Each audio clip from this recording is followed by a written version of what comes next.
Well, we still can't be categoric about the cause of this terrible accident, but there's a growing body of evidence that clearly suggests a missile fired from separatist-controlled territory in eastern Ukraine, and it looks increasingly as though that is what happened.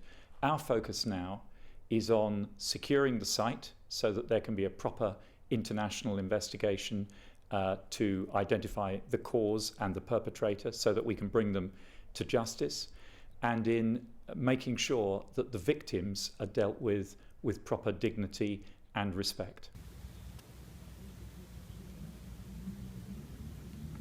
We're not getting enough support from the Russians. We're not seeing the Russians using their influence effectively enough to get the separatists who are in control of the site to facilitate the access that we need. We've called the Russian ambassador in to the Foreign Office, and we'll be making our views known to him.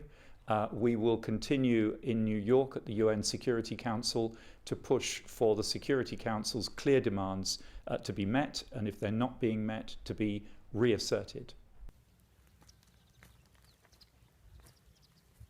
This is not about Russia and the West.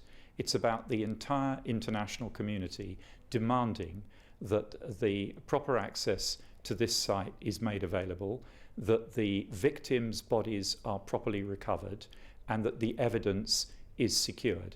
Russia has a key role to play in that through its influence on the separatists, and the world's eyes will be on Russia to see that she delivers on her obligations over the next few hours.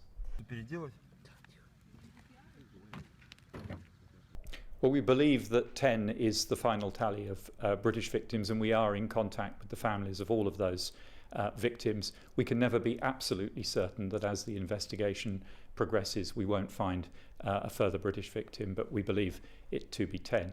Our priority now is identification of the victims on the site and recovery of the bodies, and ensuring that the bodies and the personal property of the victims is treated with the dignity and respect that it is entitled to by international norms and rules.